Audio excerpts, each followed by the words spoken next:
Meus amigos do RMH, bom falar com vocês. Hoje nós tivemos uns problemas na gravação do Zoom. Nosso produtor Vitor não estava em São Paulo, teve problemas com a internet e nós resolvemos fazer o RMH. Até tô num lugar um pouco diferente, né? E vamos fazer o RMH em casa hoje, um especial de nostalgia, falando de alguns discos importantes de vários estilos, mas é um programa que eu, com muita dor no coração, queria dedicar a um irmão querido que nos deixou muito fora da hora, sem avisar, de uma forma inesperada e fulminante, né? Kishi, meu irmão querido, dono do Cão Velho. Cheguei até a fazer um programa uma vez com ele, um nostalgia direto do Cão Velho. Um irmão que nem ele dizia, Carlão é meu brother de miliano, e ele era meu brother de miliano. E esse programa é totalmente dedicado a você, irmão querido. Você era uma pessoa muito do bem, um cara adorado por todos, um cara que vai fazer muita falta, sabe? Minhas idas ao Cão Velho não serão mais as mesmas, né? Porque não vai ter a minha mesa separada, não vai ter as músicas, eu não vou receber aquele abraço teu, Carlones, kill, que nem você fazia.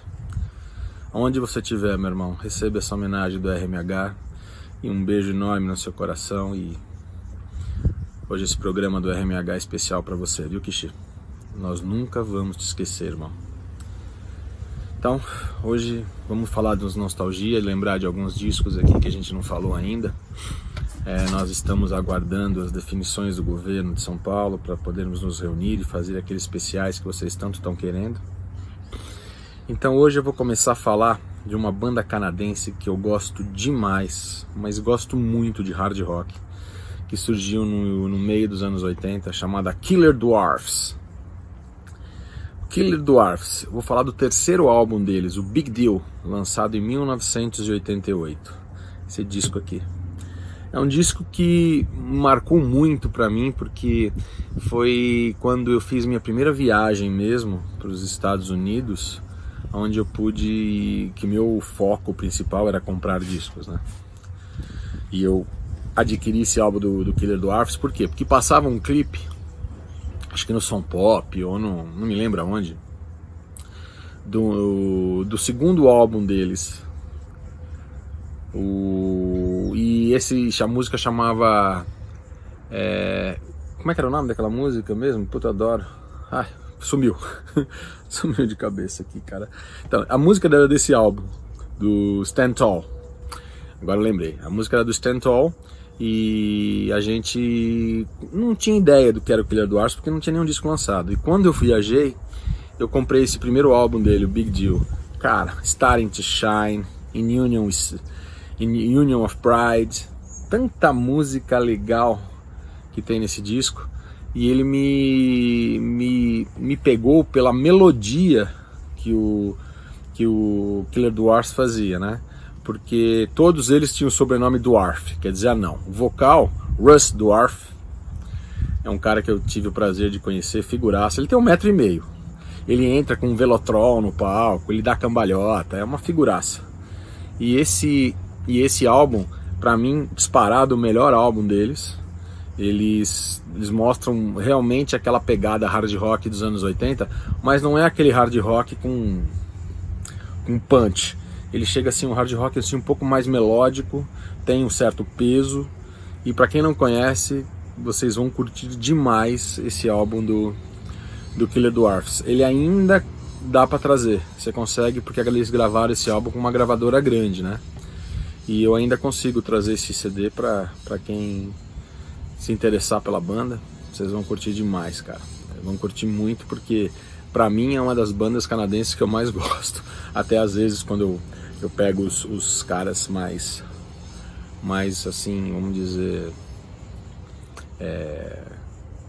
conservadores, né? Eu brinco e falo que o Killer Dwarfs pra mim é a melhor banda canadense. Falo brincando, obviamente, né? mas é uma banda que eu gosto demais, cara. Eles vieram junto com o Helix. Pra quem quer fazer uma certa comparação, o som deles é um pouco bem parecido, o Helix com Killer Dwarfs. Então nós tá dado o toque aqui desse álbum. Pra quem não conhece, vai atrás desse álbum. Tem uma música lá que eu adoro, chama Starting to Shine.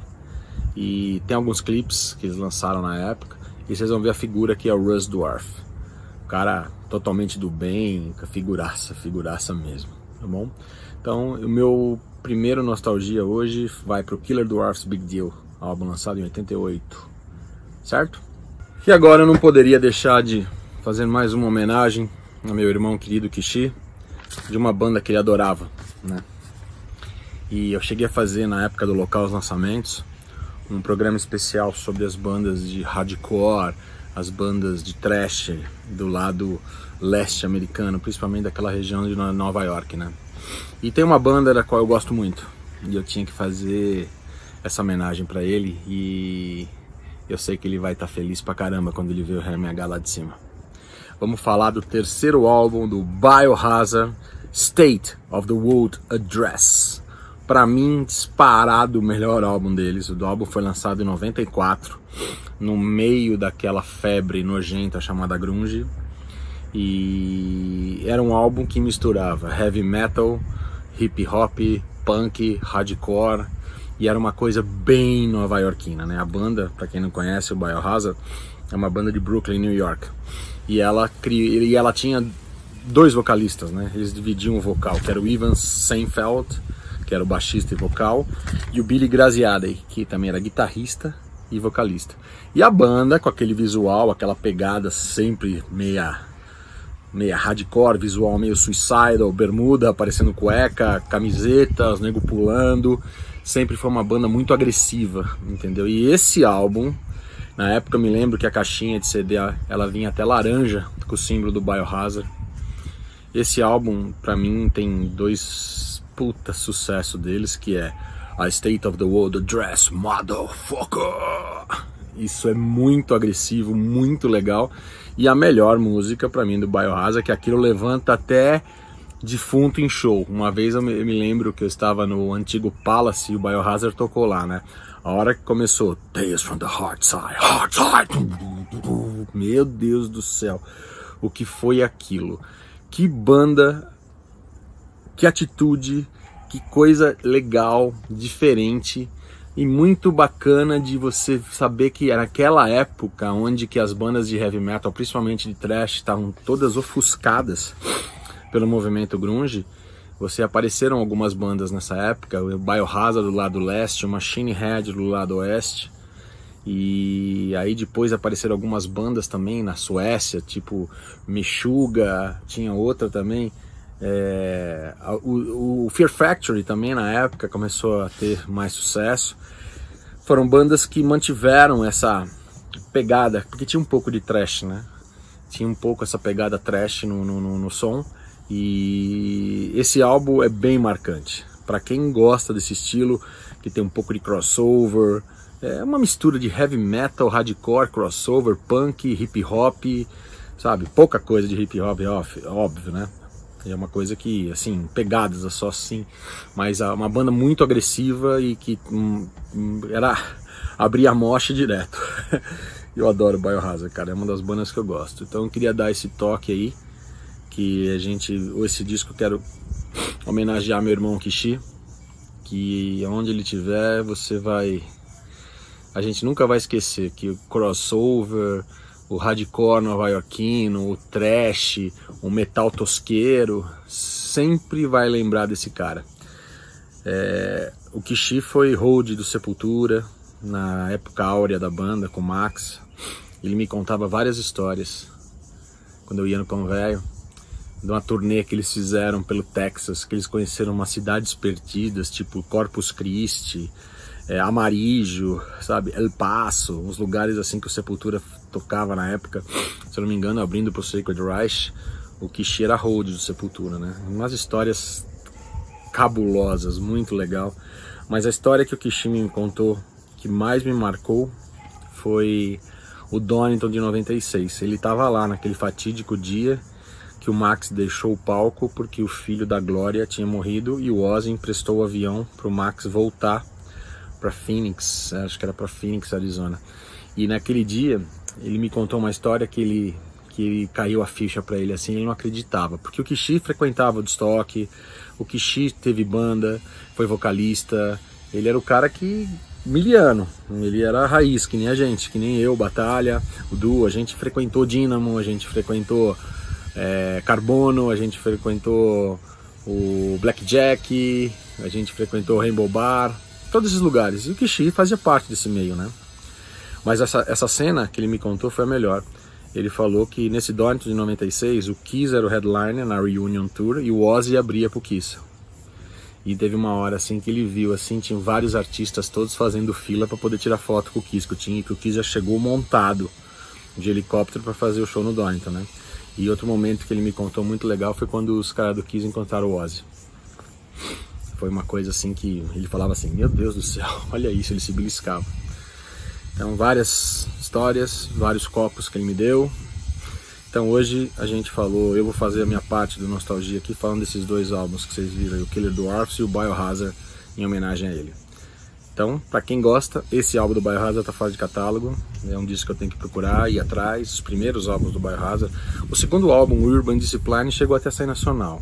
Agora, esse álbum eu não me lembro, mas a versão, a primeira tiragem dele, a capinha de acrílico, ela era laranja e era muito legal.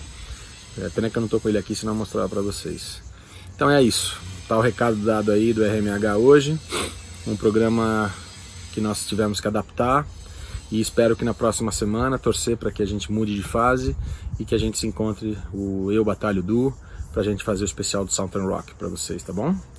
E dando só um toquezinho aí, eu vou falar de um disco que é esse aqui, ó, de lançamento, Maverick, Ethereality.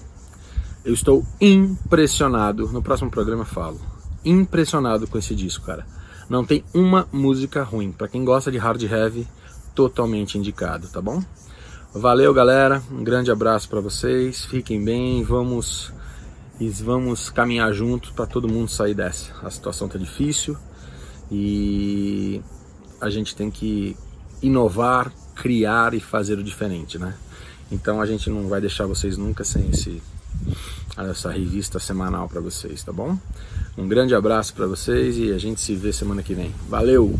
Beleza aí? RMH em casa, né? Como o Carlinhos falou, tivemos alguns problemas e o meu primeiro Nostalgia, eu mudei. Eu ia fazer de um disco, acabei de mudar, porque eu fico escutando essa banda toda hora. Até falo com o vocalista, não sou igual o Carlinhos de falar que ele é brother, mas eu falo com ele toda hora. Olha o que eu tô ouvindo e tal.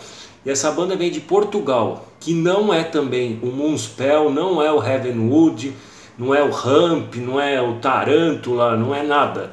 É o Icon and the Black Roses, que gravou esse disco de estreia em 2004.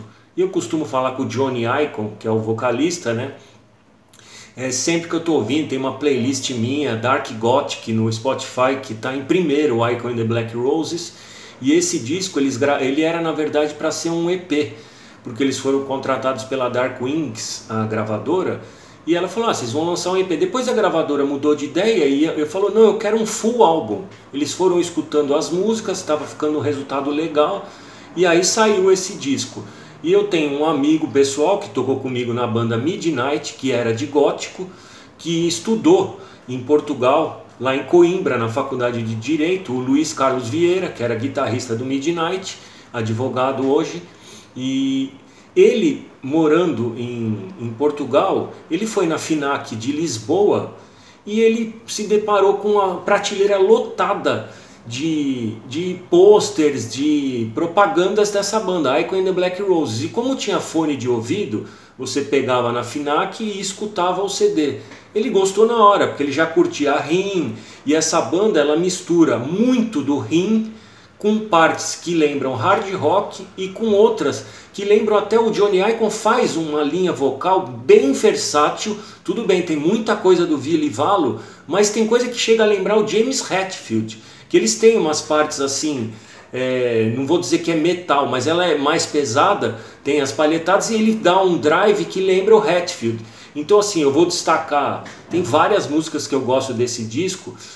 A primeira é Black Rose, que é a música que abre o disco. Tem Crucify Your Love, que tem um tecladinho bem legal no começo, essa lembra muito o Rim. Tem Black Cage, essa é a Set Me On Fire, que o Johnny Icon faz esse drive que lembra um pouco o Ville Valo. Então essa banda ela tinha assim tudo para emplacar. Tava o Luiz Carlos, ele falava, ó, aqui o pessoal tá falando direto de Icon and the Black Roses. E ele tava assim bem na fita, porque tinha o 69 Eyes na Finlândia, tinha o Rim também, né? E o pessoal lá tava bem pegando esse tipo de som. Só que aí vem aqueles haters chato, isso aqui é uma cópia de Rim, não sei o que. Não é só cópia de Rim de jeito nenhum, eles têm um estilo bem próprio, e quem curte essa mistura que eu falei toda vai gostar. Pode ir atrás, tem no Spotify, tem nessa minha playlist que eu vou colocar na descrição embaixo, e assim, vai curtir. Depois eu quero ver o comentário, porque eu não vejo muita gente falando de Icon and the Black Roses, e eu quero ver se vocês vão curtir esse tipo de som. Claro, quem não gosta de nada de gótico, não gosta de Rim, não vai achar tão legal, mas vale a pena conhecer, e por isso que eu destaquei aqui no Nostalgia no primeiro. Segundo Nostalgia é uma homenagem para o meu amigo que se foi, o Kishi. Tive contato com o Kishi inicialmente lá na 13 de maio no Bexiga, quando a gente via os vídeos no Carbono 14. E assim, mas não fiquei amigo dele. Fiquei amigo dele lá para 87, quando ele era vocalista do Disaster, e eu fiz filmagens de shows do Disaster no Mambembe, tanto conheço o amigo do Falador, que era o baixista, amigo do Ricardo Pezão, que é o guitarrista, do William, que era o baterista, e eu filmei show deles no Mambembe e no Rainbow Bar. No Mambembe já era o Talco no lugar do Falador. O Falador, tempos depois, ele botou a banda de novo na ativa com outra formação e lançou o material com o nome Face of Disaster. Até o André Góes do Voodoo é o vocalista que gravou, né? Tem um monte de fera no Face of Disaster. Agora, esse álbum é dedicado ao Kishi, a memória dele. Foi um dos piores fins de semana que eu tive na minha vida inteira, quando eu descobri o falecimento do Kishi no sábado. E coincidentemente eu não sou muito de chorar. Eu choro sempre que eu lembro do outro amigo meu, Sabah El-Haj, que é um fanático de Celtic Frost e Voivode. E sempre que eu coloco esse disco, eu lembro do Sabah. Agora eu vou lembrar do Sabah e do Kishi. E esse álbum é o Nothing Face, é o 5º álbum da banda canadense Voivode. Não é de fácil audição para quem não conhece o som deles, que é meio space rock psicodélico com trash, com punk. É uma mistureba. E assim, o Voivode é aquela banda meio ou você ama ou odeia. E assim, o pessoal às vezes fala, o que tem na água da Suécia que só sai banda boa? Mas o pessoal precisa também lembrar do Canadá, que tem bandas geniais. Nem vou falar aqui de Rush, de Triumph. Pô, se for pesquisar, pode botar o Canadá aí no topo, porque vale a pena. Então aqui é Snake, Pig, Black e Away. Away é o batera que faz todas as artes do Voivode, já lançou até livro com as artes, tem conceito. A gravação desse disco ela é muito boa, muito boa. E assim, a capa é do Away, né? E esse disco é aquele que tem o videoclipe do cover do Pink Floyd, Astronome Domini, que passava toda hora na MTV. Você lembra da época do Fúria Metal? O Voivode passava os clipes da Clouds in My House, de outro disco, e esse daí do cover do Pink Floyd direto. O Gastão colocava essa direto. Mas das faixas autorais tem a The Unknown Knowns, que é a primeira, bem louca. Eu gosto muito da X-Ray Mirror. E aí também tem a Inner Combustion, tem várias faixas, Sub Effect, a última, Into My Hypercube.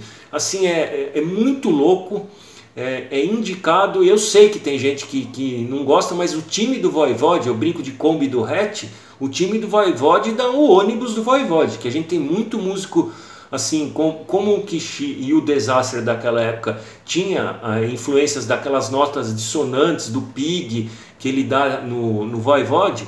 Tem muita banda brasileira aí, muito músico brasileiro que é fanático do Voivode, tem muita gente da imprensa. Eu cheguei a entrevistar uma vez o Huawei, muito gente boa. A gente fez até uma sessão playlist, ele falando de várias faixas, várias fases do Voivode, que começou num jeito mais punk, meio Venom, depois um pouco trash, no primeiro álbum War and Pain, depois foi Roar. Aí eles foram mesclando, mudando, Dimension Atroz, foram mudando o estilo, colocando essas coisas dissonantes, coisa de psicodélico, de space rock, misturado com o som agressivo deles. Nesse, o Snake está cantando bem mais limpo, coisa que foi ver depois, ainda mais no Angel Hat. Então assim, dá para perceber que eu sou fanático de Voivode, a banda está ativa até hoje.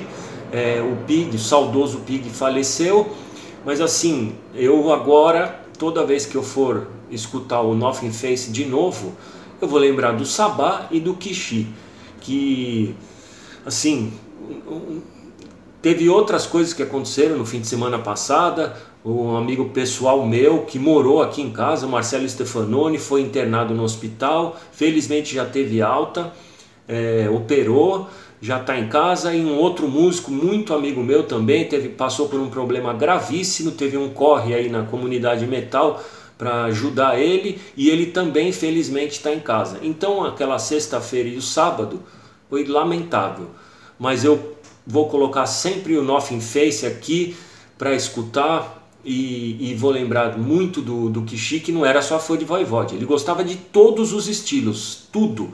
Kishi, meu... depois ele passou pelo Tormenta, Kangaroos on Tilt, ele era muito amigo do João Gordo também, ele foi hold do Sepultura, do Ratos de Porão, produtor, agitador cultural, DJ, ele era um dos sócios do Fogaça, no Cão Velho, né? Então, assim como o Carlinhos falou, que era frequentador assíduo do Cão Velho, do Badawi, né, do CPM 22, e então assim vai ficar essa lacuna na vida de todo mundo. E eu fiz carta do editor da próxima edição da Road Crew, eu também falei sobre o Kishi, e como o Carlinhos falou, ele nunca vai ser esquecido. Então eu, toda vez que quiser lembrar dele, eu vou colocar o Nothing Face para ouvir. E quem tiver curiosidade de ver o Disaster em ação, tem o meu canal do YouTube, tem uma música que eu filmei num show do Mambembe. Tem lá no meu canal do YouTube, Ricardo Batalha, tá lá uma música que eu filmei com o Kishi cantando, com aquele que eu falava: ô Kishi, esse teu estilo de cantar é bem pessoal, né? Mas é assim, vamos lembrar das coisas boas, e sempre lembrando de um cara que nunca vai ser esquecido, era querido por todos, o Kishi. Valeu, até a próxima e fique bem. Galera, RMH, tudo bem? Boa tarde para vocês, mais um episódio, dessa vez RMH em casa. O Carlos explicou para vocês aí, por uma questão técnica, para a gente não deixar vocês sem um episódio, né? Não ter aí uma solução de continuidade. Estamos hoje optando pelo RMH em casa, esperando aí as novas normas governamentais que saem. Hoje é quinta, a gente está gravando hoje quinta-feira, amanhã sai na sexta, né? Vamos esperar aí, verificar o que vai sair nas questões de afastamento social, tudo isso. Quem sabe aí, em breve a gente retome aí e vai fazer aqueles RMHs especiais aí com Salter, né? AOR e outros temas que de trash também, que eu adoro, né? E quem sabe a gente volte em breve aí com vocês, né? No formato aí que a gente adora, que é o Papo de Botequim, o RMH, todo mundo reunido, junto e misturado aí, né? O Carlão falou do Kishi, né? Acho que não tem muito o que acrescentar, uma figura, né, única, singular, e a prova disso, né, é só quem, né, eu tenho aí 5 mil amigos no Facebook, o Carlão tem mais 5, Batalha tem mais 5 ali, e a quantidade de homenagens ao Kishi, né, vindo de lugares distantes, pessoas que a gente não conhece, que também conheciam o Kishi, né, homenagens mil a esse cara aí, né, único, divertidíssimo, de histórias mil aí no mundo da música, né, dono do Cão Velho, né, um baita restaurante bacana lá com Fogaça, com Badawi, né, e é um cara que vai deixar saudades aí no coração de muita gente. Mas acho que aquela energia do Kishi vai ficar em todos nós aí, um pouquinho em todos nós aí, daquela lembrança positiva, que era um cara muito positivo, muito alegre, né, que era muito parceiro e companheiro de todos aí. Então esse programa aí, como o Carlão falou, reforço aqui, uma baita homenagem. simplória, simples, mas uma forte homenagem de coração para o Kishi aí, né? E também mandar um abração para o Xandão do Andraus aí, que passou por umas bocadas nesses últimos dias, teve alta aí acho que ontem, né? E o nosso irmão Marcelo Stefanoni, que também sofreu um infarto na última sexta-feira e teve alta hoje também do hospital, foi para a UTI, está aí recuperado, coração novo. E se cuidem, né? A gente tem que cuidar, a gente tem que viver a vida é hoje, não é amanhã. A gente vive hoje planejando amanhã, mas vivendo basicamente hoje, porque a vida é hoje, ela é hoje, né? A gente não sabe, como eu falo para muita gente, a gente não sabe o último dia e o último capítulo de nossa história, né? A gente quer que seja longa, mas a gente nunca sabe de verdade, né? É uma coisa que não depende de nós, depende do homenzinho lá em cima. Então viva cada dia com responsabilidade, mas com intensidade também. E hoje aí no Nostalgia, eu escolhi dois discos que eu gosto muito, né? Um da década de 80, o outro do meados de 90, dois discos de texturas diferentes, bandas diferentes, uma banda europeia, a outra americana, e eu vou começar com um disco de 86, né, naquele cenário efervescente do thrash que estava saindo ali, naquele período, né, de muita banda surgindo, muita criatividade.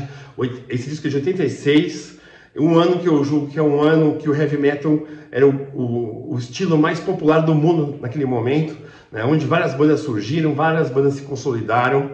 E eu vou falar de uma banda, né, que ela não foi assim uma banda de mainstream, né, por vários motivos que eu vou falar aqui, mas é um disco que é um disco, né, é o debut dessa banda, né, uma banda de Phoenix, do Arizona. Vou falar do Flotsam and Jetsam, o Doomsday of the Deceiver, um disco de 86, o álbum de estreia dessa banda que foi, né, formada em 81, né, e que teve vários nomes, né, antes de ser Flotsam and Jetsam, foi Paradox, foi Dreadlocks, foi Dogs, e até chegar no nome de Flotsam and Jetsam em 84. Esse disco é, né, um disco thrash que eu acho que é fantástico, formado por uma dupla de guitarristas muito bons, né, são guitarristas muito bons aí que formam um duo fantástico, que é o Edward Carlson e o Michael Gilbert, né, dois guitarristas nesse disco principalmente, eles são fenomenais. Tem lá o Eric Eiki, que é um vocalista que ele está acima da média, né? Ele está fora da curva, até para o cenário trash, né? Daquelas vozes mais pesadas.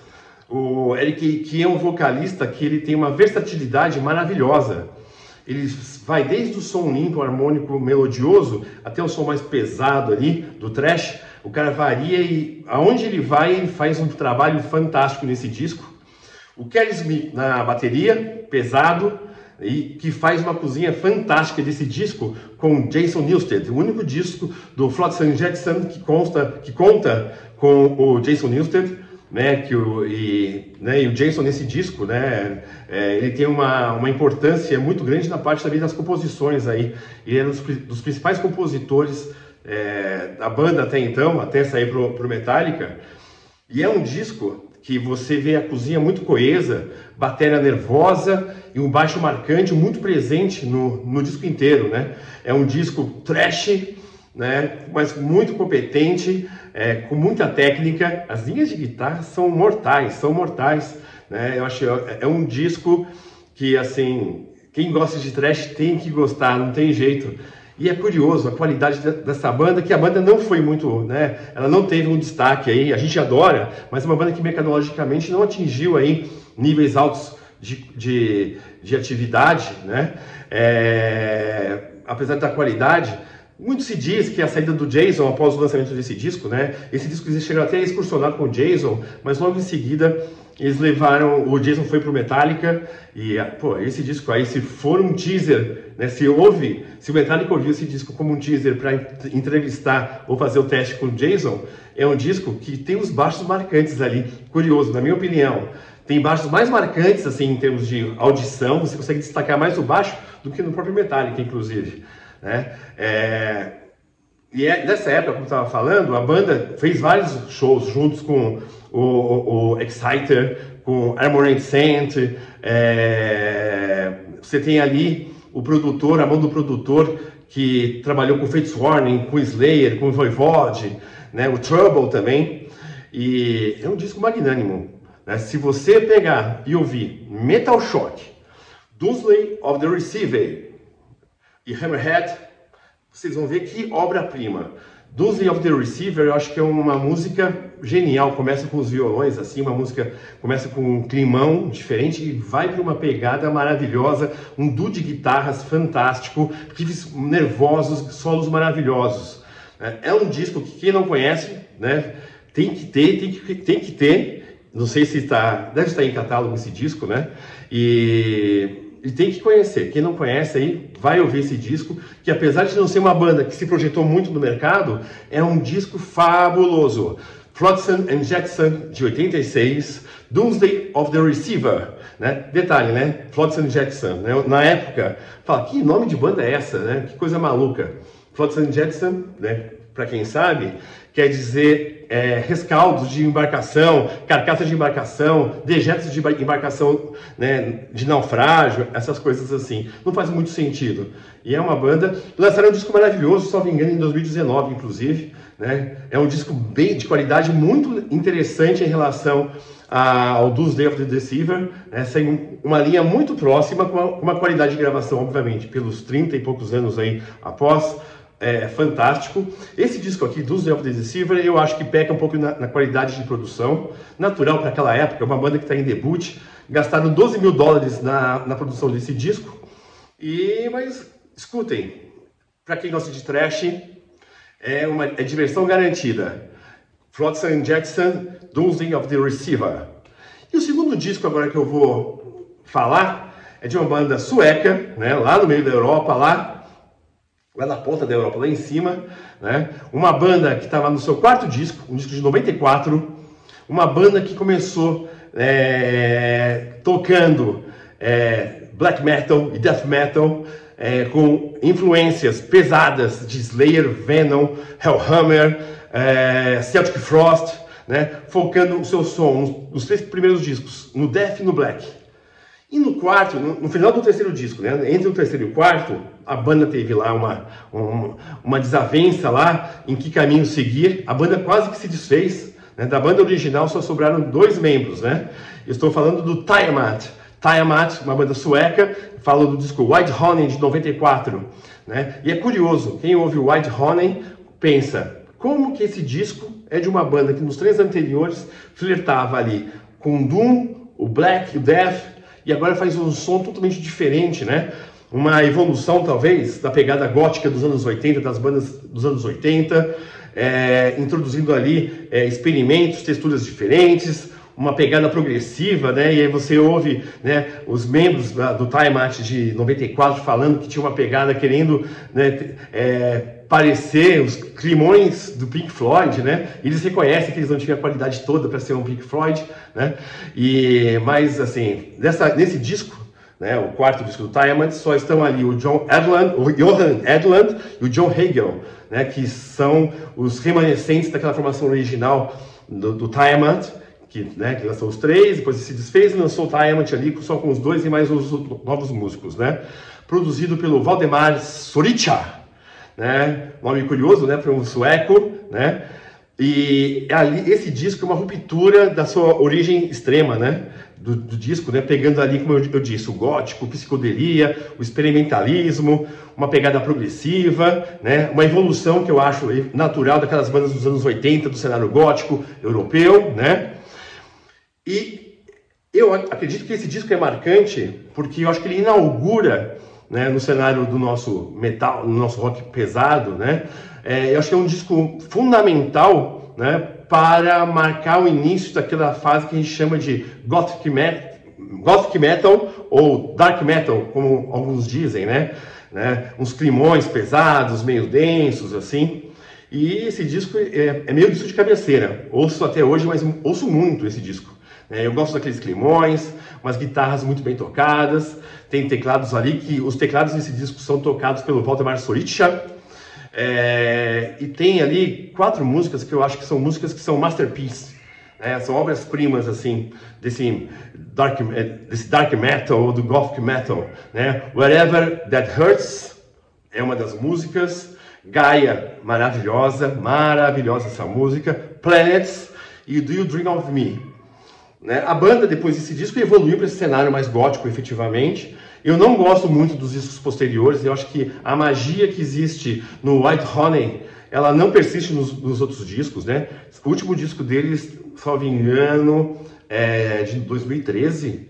A banda é um disco legal, eu gosto, eu ouço bastante, mas não é essa magia que o Whitehorn causou, o impacto que me causou na época. Eu ouvi esse disco na época. E eu ouvi nos discos mais recentes da banda, realmente estão longe de ser um Whitehorn. Para quem gosta, né, dessa pegada gótica, com climas, né, densos ou tensos assim, teclados, cheios de teclados, texturas e cores diferentes, Tiamat, Whitehorn é uma grande pedida para vocês. Espero que vocês fiquem bem, né? Vamos nos manter sãos e salvos aí, né? A gente só vê aí, né, mensagens aí de coisas negativas. Vamos tentar ser positivos, porque a positividade eleva a nossa mente para outros patamares e a gente vai ser mais forte para superar esses momentos de dificuldade. Fiquem bem, keep growing, guys. Tchau.